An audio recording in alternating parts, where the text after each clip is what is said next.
Well, hello. For those of you who are unfamiliar with who I am, my name is Garrett. I am a commercial cinematographer and director and a film school educator. So today, what we're going to be diving into is talking about cinematography, specifically through the lens of lighting. So, the biggest mistake most people make when they try to get what the internet likes to call a cinematic image is they think that they need a very expensive camera, very expensive lenses, in order to make the image look how they want it to look. And unfortunately, as I'm sure some folks in here have tried, that doesn't end up working. And the reason for that is because the main difference between something looking amateur and something looking professional is not the equipment that it is shot on, it is how a scene is lit.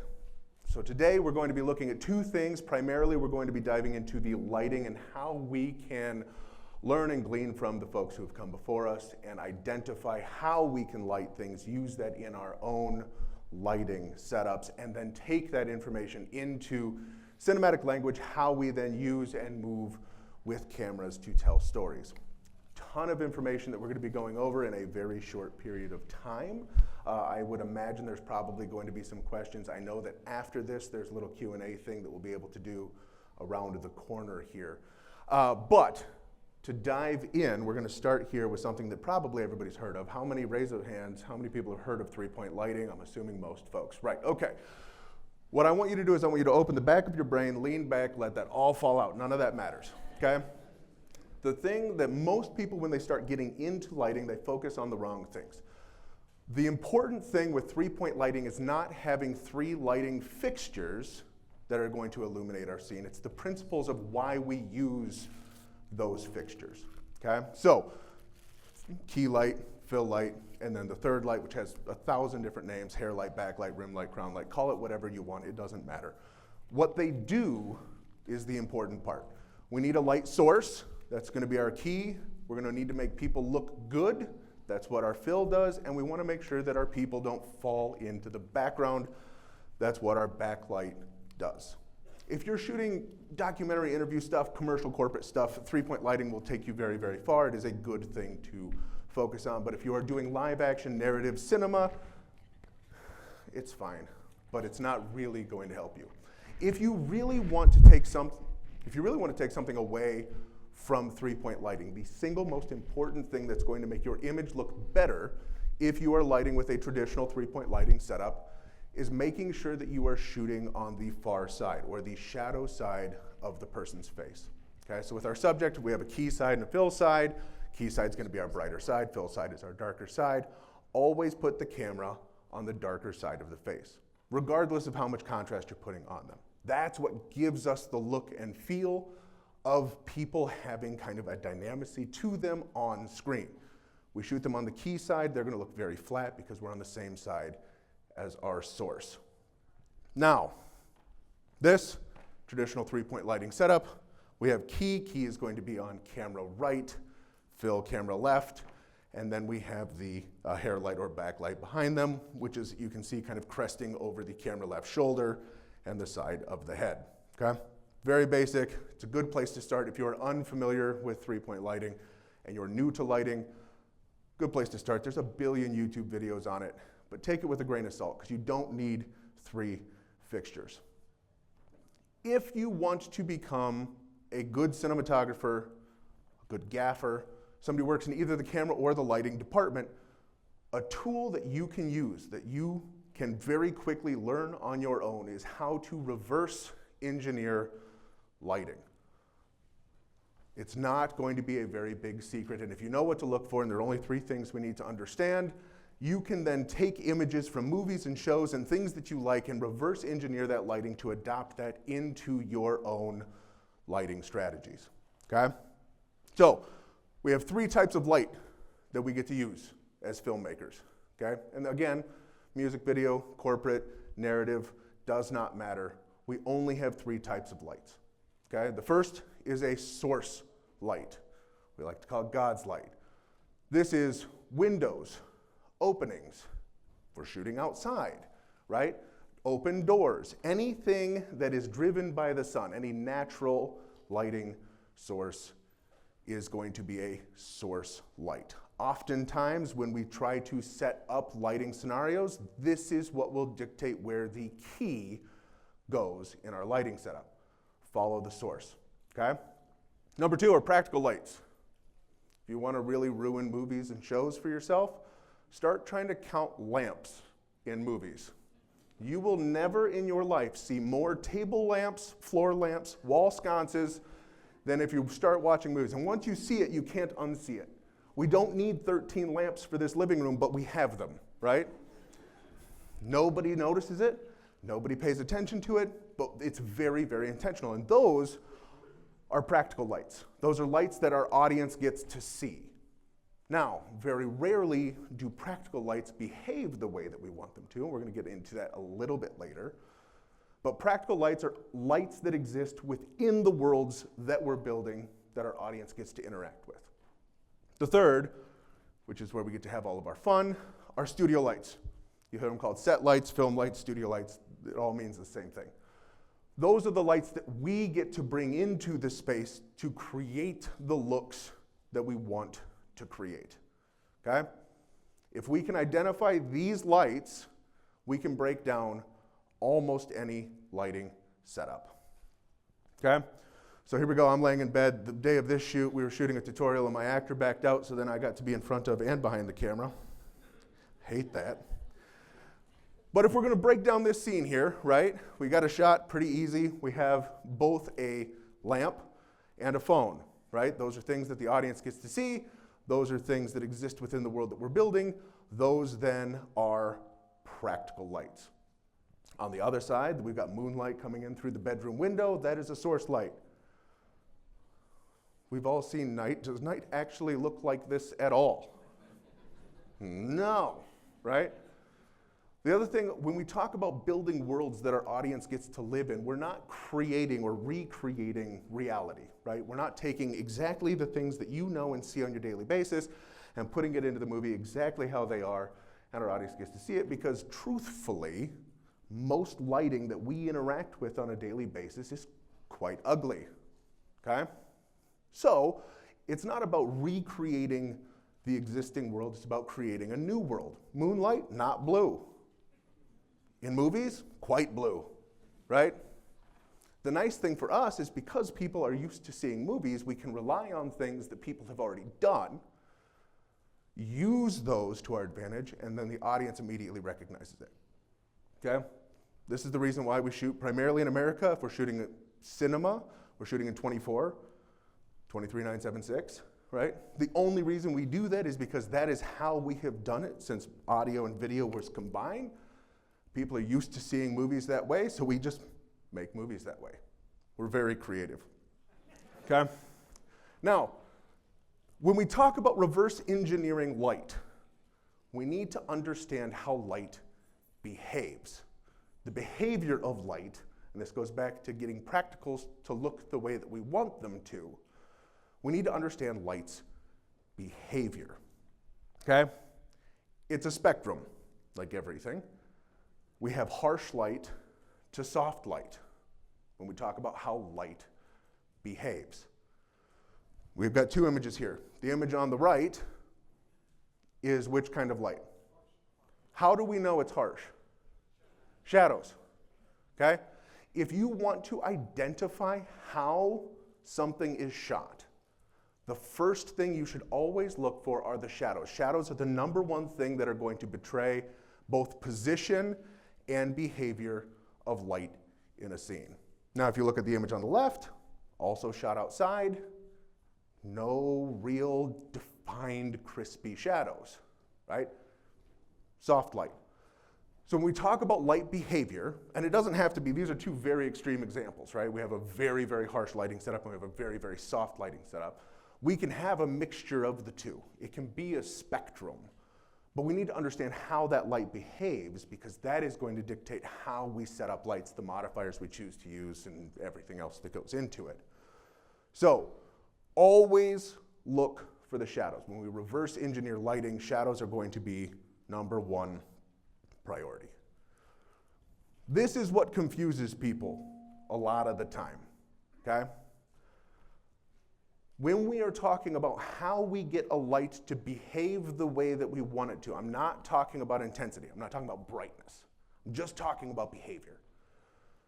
When you are looking at a subject, okay, the surface area of the light relative to your subject will dictate how harsh or soft that light is.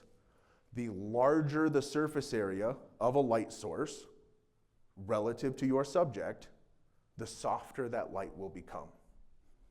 The smaller the relative surface area of your light is compared to your subject, the harsher it'll be.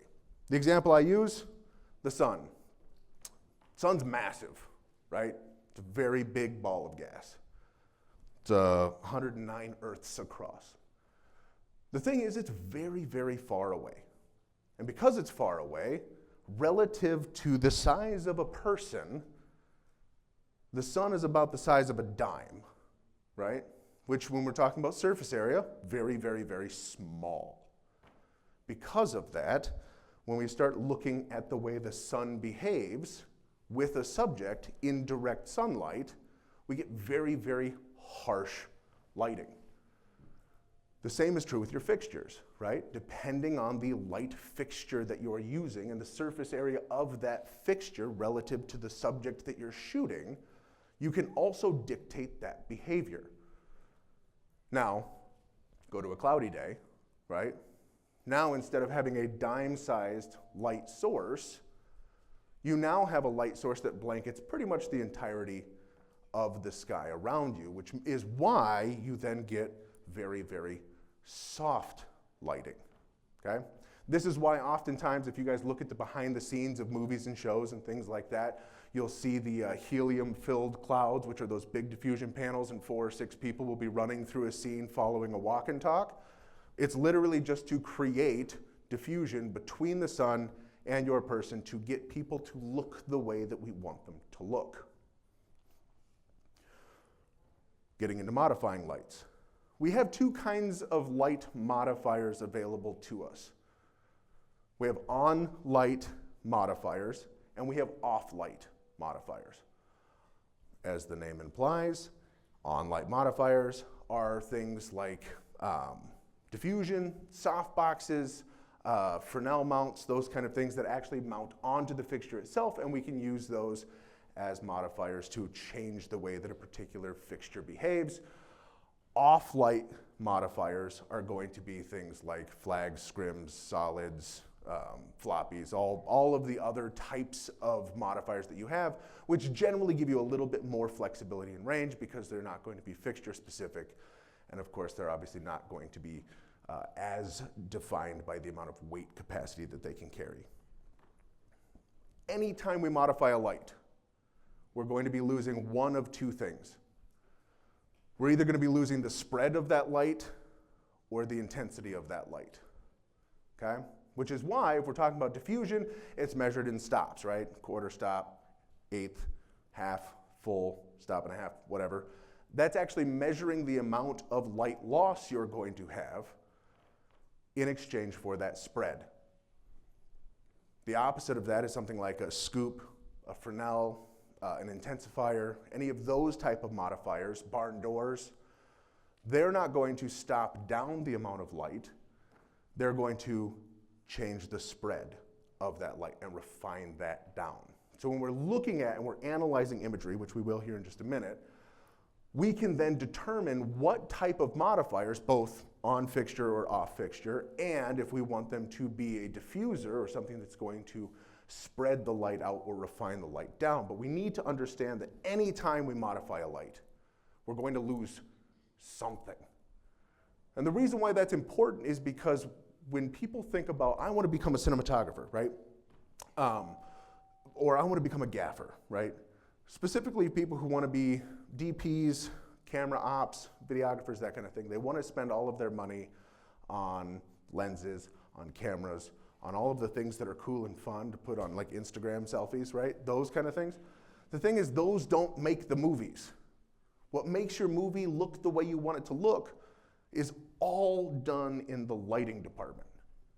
So you should spend, whatever your budget is, you should buy the brightest, most accurate fixture your budget can afford, whatever that is.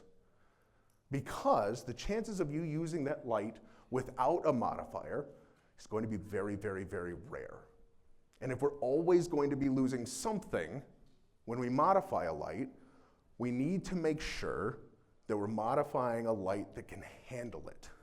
If we buy lights that aren't bright enough, or we buy lights that aren't accurate enough in terms of the color, we're not going to be able to light things the way that we want. So, now let's talk about the color of light. We have all sorts of things that are available to us in terms of fixtures and what they're capable of doing and what the type of color and light that they're able to do, but there's a dance that we have to play, okay?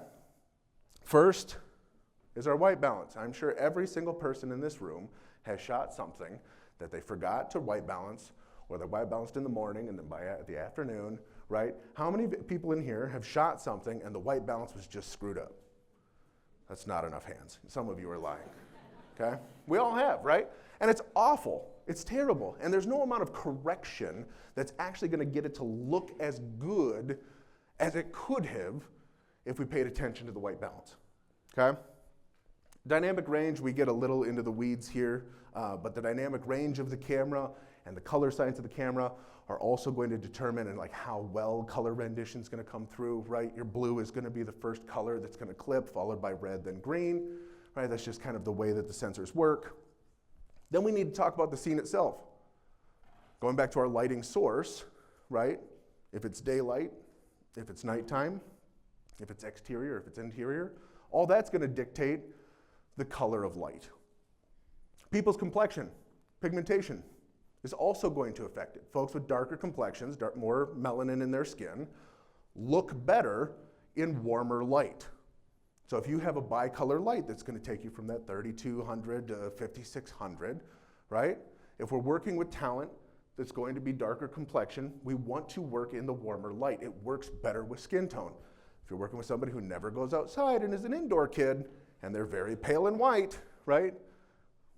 Lean towards those bluer lights, the whiter lights.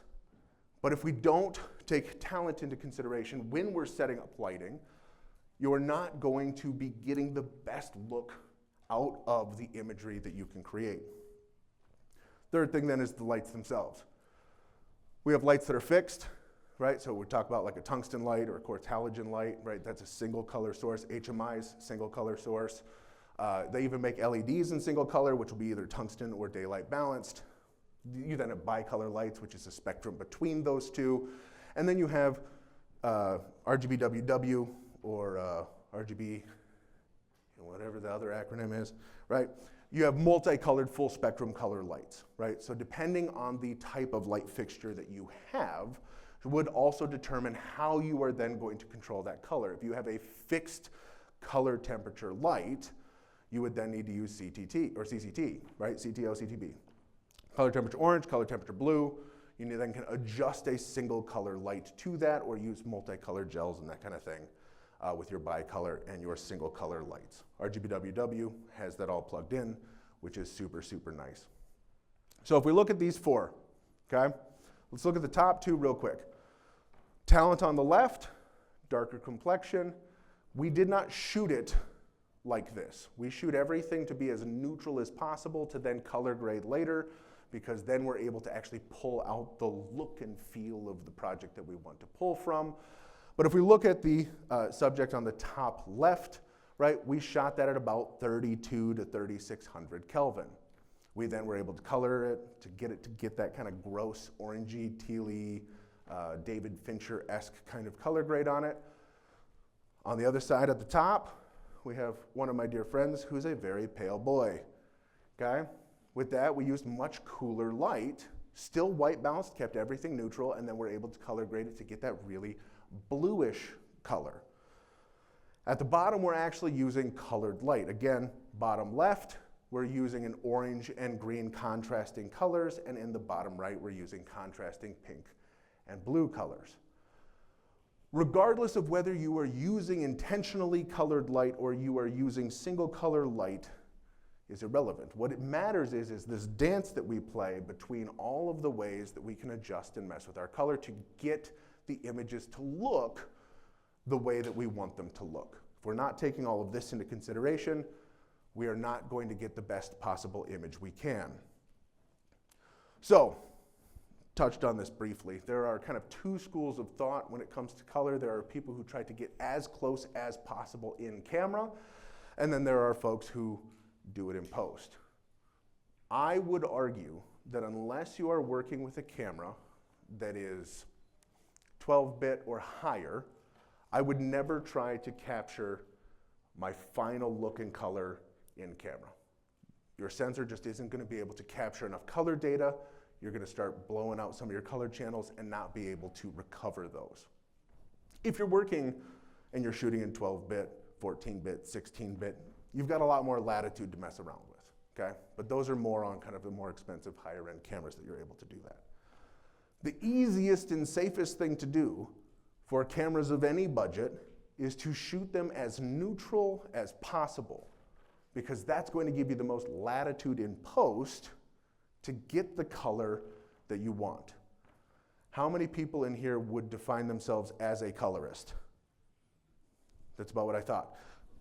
Post-production color, okay? If you are not a proficient colorist, don't try to make life harder for yourself. We could do an entirely different seminar on post-production workflows and color grading and all of that for people who aren't post-production or color grading people. But if you shoot it as neutral as possible, it's going to give you the most flexibility to get the image to look the way that you want. Now, first one we talked about was light behavior. Second we talked about was the color of light. The third and final piece is the position of light, okay, or the direction of light. This is the third thing that we need to look for when we are going to be reverse engineering our images to get the looks in our projects that we see in the projects that we're aspiring our work to be like.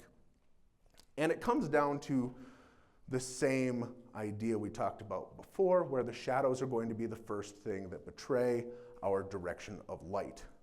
This phrase at the top, I didn't make it up. I also don't remember where I got it from, so credit to whoever first said that, but I'm taking credit for it today, okay? The idea of lighting spaces and not faces. How many of you, and be honest, this is a safe space for everyone, have set up the camera, they've got the shot lined up that they want, it's a medium tight shot on our talent, we set up all of our lights, everybody looks great, and then we move the camera. And now there's 3 stands in our shot, right? There's one light that's pointed directly at the lens, right? How many people? Let me see. Not enough people. We still have liars. That's fine, okay? The thing is, if we light faces, if we get in tight and we light people as individuals, we are missing out on the opportunity of using blocking with our talent and movement with our camera to help tell our story. We want to back those lights up as far as we can to illuminate as large of a space as we can, to give our actors the freedom and flexibility to perform the way that they need to, and to give our camera department, which oftentimes is mostly us, the ability to move throughout a space without having to tear down, move, and set up.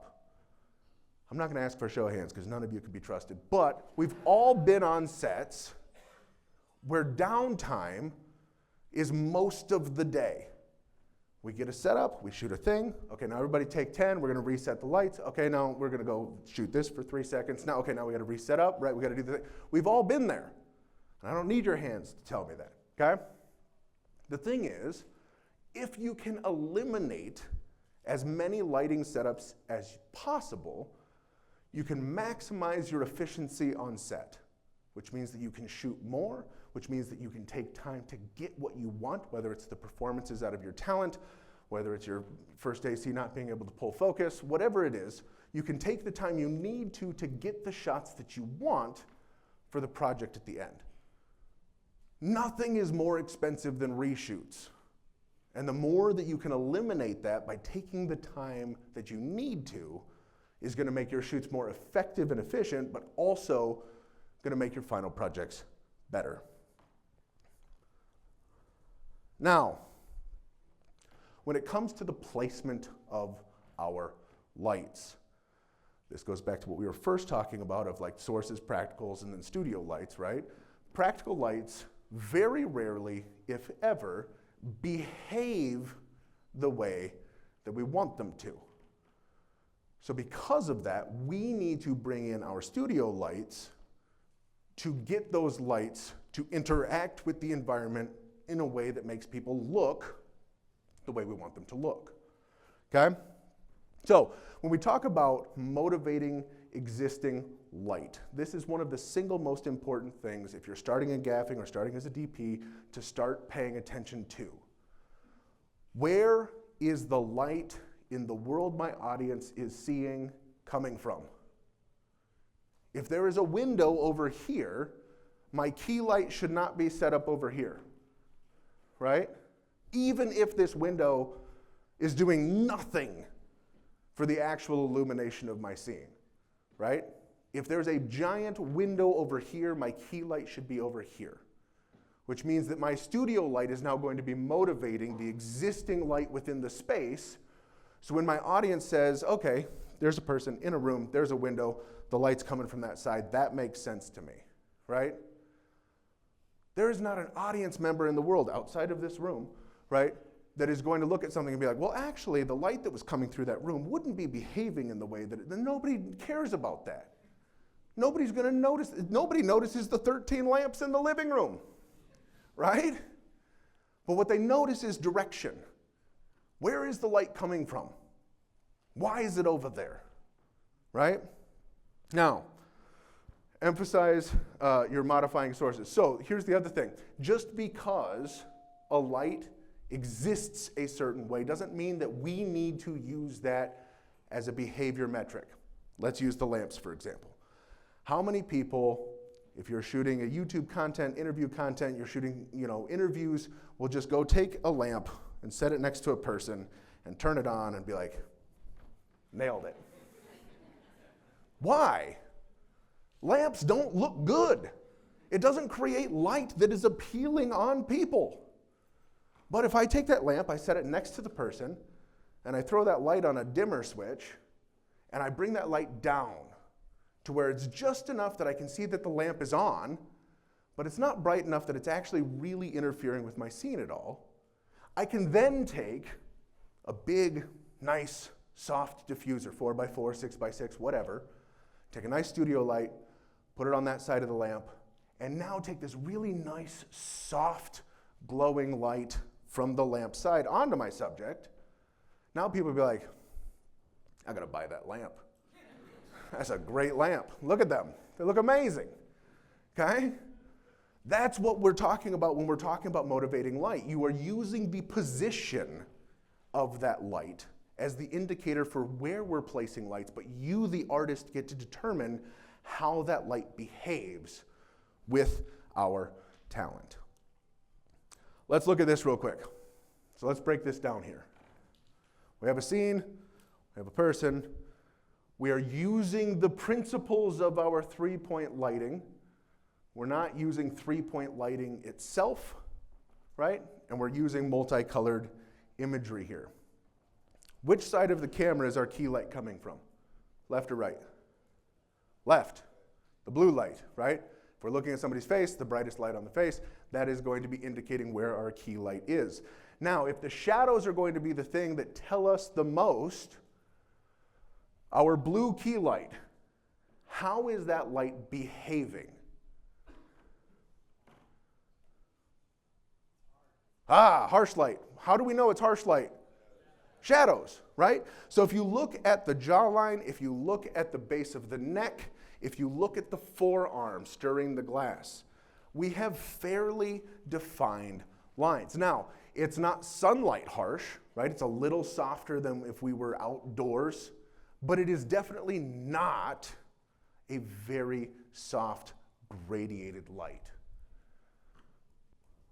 Which side of town is our fill light on? Camera right. Okay? And it's pink. Is the pink light more or less harsh than our blue light? I'm hearing both. This is good. More. It is more harsh. And here's how we can tell. Look at the side of the neck. See how we have, and then the jawbone. See how we have a very hard, sharp line across the jaw and down the neck. Okay? And look at the other arm, the pink that's coming over the other arm. It's even less gradiated than the pink side. What does that tell us about that light? The relative surface area of that light is smaller compared to the subject. Now, it's actually a much bigger light. So if we look at this, the blue light we had about 6 feet away from our subject. It's a 1x1 Gemini light, some of my favorite panel LED lights. I'm not saying that just because they're the ones who are having me here. They are actually my go-to lights for most of the work that I do. We threw it in a softbox to make the surface area a little bit bigger. This lighting plot here is not to scale, please. Don't think that that's to scale, okay? But we set that up about 6 feet away from our talent. We threw it through a softbox, and then we even put a cookie in front of that just to break up the light a little bit more. A cookie is just an obscuring object between your source and your subject. It can be made out of anything. You can cut it out of cardboard, cinefoil. I know that some people make cookies that you can use, but it's just a way to break up light, because what we didn't want to have is we didn't want that bar, the blue on the bar, to be too hot. Again, blue is going to be your first color channel that's going to blow, meaning that it's going to become oversaturated. We're going to lose color detail. So by using a cookie, we're able to bring that down a little bit while still getting the behavior of that light that we want. Now, behind my subject on that fill side, right, in this very contrasty image, I had two 1x1 Geminis in a dual array. So they were side by side. So it was basically a 2x1 fixture. So it was twice the surface area of my key light, give or take. The difference is that that light was about 20 feet away from them, right? So because it was so much further away from them, even though the fixture itself was larger, relative to my subject, that surface area was smaller, right? This is the piece that we have to always be thinking about. It's not just the surface area of the fixture or the modifier itself, it's relative to the distance of your subject, from where your subject is, how large is that relative to that person, okay? Now, our backlight, right, again, going back to the concepts of our three-point lighting, our backlight is coming off of this sweet neon dragon, right? Very cool. I didn't put it there. That was just there, okay? But the problem is because that was so front-facing, right, it was just pushing toward the camera, I wasn't getting any detail on the brick wall, I wasn't getting any detail on the bottles. None of that background element was really picking up any of that color. So for that, we used a 2x1 Gemini on the floor behind the bar. We kind of blocked off some of that with a 2x3 solid, and we shone pink light back up onto the bar to give us what we would call background or context, right? It's to give us some space to separate our foreground from our background. But if we look at this, and we use this as an example, we can determine the behavior of the light, which will indicate what modifiers we want to use. In this case, we can determine the color of the light pretty easily on account of it's very colored, right? But then we can also determine direction. So behavior, color, and direction. If you can pay attention to those three things, I would argue you could take any screenshot from any project that you like. Movie, show, whatever, not an anime. I've had students ask me about that, and it's not the same thing, okay? They could do a lot more weekend, right? But if you can determine those three factors, you are going to learn so much more about what they used in their lighting setups and use that as inspiration for how you go through and light things. Has anybody in here heard of the tool shotdeck.com? Not enough people. One of the coolest tools, if you want to be a gaffer or a cinematographer, shotdeck.com is awesome. It is an archive library of thousands of movies and shows. And they have high resolution screenshots from all of those movies, and they have an immense data library. You can learn what cameras it was shot on, how it was lensed, what type of lighting they used. All of that data, who shot it, who was the director, all of that. It even gives you an entire color palette for each one of those screenshots. If you want to be a cinematographer, a DP, a gaffer, whatever, if you want to work in camera or light, ShotDeck is one of the coolest resources to do this little trick here. If you want to be, hey, I saw this movie, I want my project to kind of look like that, right? You can pull all of that data from ShotDeck, and then you can use your now newfound tools of reverse engineering light to determine, with the tools that you have, how could you then emulate that look and style? And that exercise that you're going to do is going to make you a better cinematographer and a better gaffer insanely quick, okay? So, let's change gears real quick here. Switch from lighting to camera, right? The most important thing that we can do as camera operators, as DPs, as cinematographers is invest in lighting, hands down, without question. As I said, we still need to understand the camera if we're going to use the camera to tell our stories. How many of you have heard the phrase, story is king? Okay, that doesn't apply to us. Story is king for actors, story is king for directors, story is king for writers. That is not what this workshop is. For us, for cinematographers, for camera operators, it's all about emotion and tone.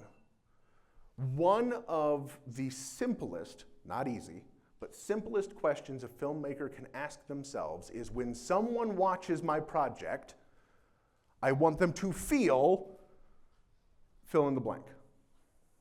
And I'm not happy, right? Not sad, right? When somebody watches my project, I want them to feel as though they've reached the summit of Everest.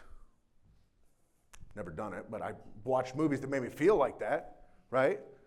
When somebody watches my project, I want them to feel hopeless, right? If we use that as the sieve by which we make our creative decisions, that is going to greatly inform how we light and how we shoot a project. Leave the story to the director, leave the story to the writer, leave the story to the relationship with the talent. Our job is strictly on tone and emotion. Now, once we have that, we then get to start moving the camera. If we know how we want our audience to feel about the project that we're creating, we can then use that emotion to determine what the camera does. Everybody has a different creative approach to this. This is one that I find that easily translates. I like to treat my camera as if it were a character in the story. Just as real as our antagonist, our protagonist, our anti-hero, our quirky sidekick, whoever, if you treat your camera as an unwritten character in your story, you are going to be able to use your camera as an emotional tool.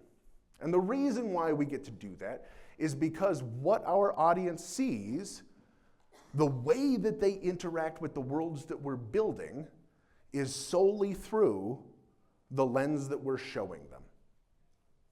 Right? This is the difference between open and closed frames, right? They see something, we hear something off frame. That's a choice that we get to make, which is going to impact how they feel. But if we don't think about our camera as a character, right? We're just like, this person walks over here. It's like, okay, this person's walking over here, right? Great. It's not going to make anybody feel anyway. The way that somebody moves through their house when the power goes out is very different in a rom-com than a horror movie, hopefully, right? Same setting, same setup, same scenario, but if we want them to feel a different kind of way, the camera needs to behave in a different kind of way, right? So we're going to start with using the camera as a character and use that emotion that we're trying to pull out of our audience and let that determine how we move the camera. I can't believe I need to say this. Not everything should be handheld. Okay? There was a fad that went around like 10 years ago, I'm sure some of you remember it, where everything needed to be like teal and purple, every color grade. And then we left that and everything was just like, well, I actually like the flat image of log. Why? Right? No post, we just log out the door. Look how good that looks. It doesn't. Everything looks foggy, right? The thing I see now is I see cinematographers, I see shooters, I see DPs, they think that everything needs to have the Jason Bourne aesthetic. Right? It's terrible. Here's the thing, how many of you are shooting with 40 to 70 pound camera rigs? It's about as many hands as I thought was gonna go up. It's the first time any of you have been truthful, okay? The thing is, you can get the kind of movement that you see in those projects because the cameras are weighted to such a degree that you're not getting micro vibration, you're not getting jitter, you're not getting unwanted sway, you're not getting any unwanted yaw in the way that your camera moves because the camera's so heavy and it is moved so intentionally, it looks the way we want it to look. How many of you are shooting on camera rigs that are sub 10 pounds? Okay. If you're working on a camera that's that light, and that is incredibly light, no matter what your forearms tell you halfway through a shoot day, it's a very light camera, okay? The way that you move that camera handheld is not going to behave the way that you want it to. Also, it's gonna make the audience feel weird if we're shooting something that's supposed to be two people falling in love and we're shooting something through the bushes, right? It's not gonna contribute to the way we want our audience to feel. We don't just move the camera for the sake of moving the camera. We need to move the camera with intent. How do we want our audience to feel? If there was a person in this environment that's not written on the page, how would they behave? Would they be apprehensive? Would the camera stay behind our subject? Would they be bold and daring? Are we going to have epic wide shots? Right? Everything should be dictated by the tone and the emotion of the project that we're creating. Last piece I'm going to say here. Don't mess with your camera. Specifically talking to the Sony bros in this room. Your camera has a set of settings that are going to give you the best possible image. Even if you have a camera that's ISO can get to 30,000 and be totally fine. We have one frame rate for American cinema. If you want to see when people deviate, anybody watch The Hobbit in 48 frames a second? Nightmare fuel, don't do it, okay? People are used to seeing movies a certain way. And because they're used to seeing movies a certain way, we need to make sure that we're giving them the thing that they're used to seeing. Every camera has a native ISO. Native is not the same as base. Native ISO. Every camera has one. When you keep your camera at native ISO, it's going to give you the most neutral image, the best ratio of your dynamic range, and the lowest noise floor. Frame rate 24, please. Also, if you have a television that has the smoothing on, turn that off, okay? It's awful. Shutter angle or shutter speed. Your shutter speed, if you're using shutter speed, should always be double your frame rate. If you're using shutter angle, it's usually at 180 degrees, 172.8 if you're doing international distribution. You can overcrank and undercrank that narratively, right? So if we overcrank our shutter speed, we get that really crispy, every movie Jason Statham's ever been in kind of aesthetic, right? Whereas if we really undercrank our shutter speed, it gets really soft and smooth, right? If we're shooting like, two people falling in love and we have it in this like really crispy, harsh kind of look, again, not contributing to the tone. Right?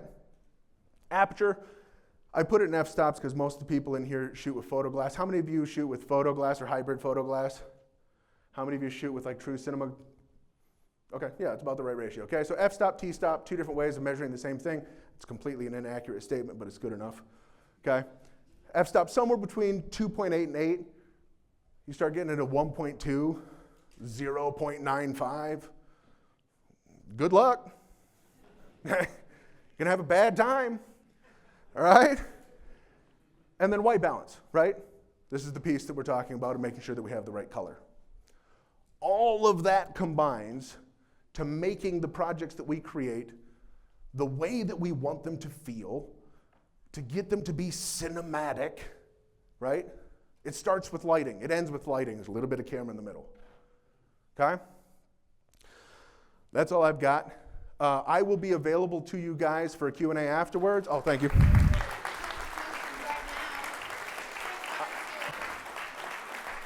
I am most active on Instagram, so if you follow me on Instagram, you can DM me if you got other questions and things. I always try to be active over there, but I will be available to you guys. Thank you so much for having me.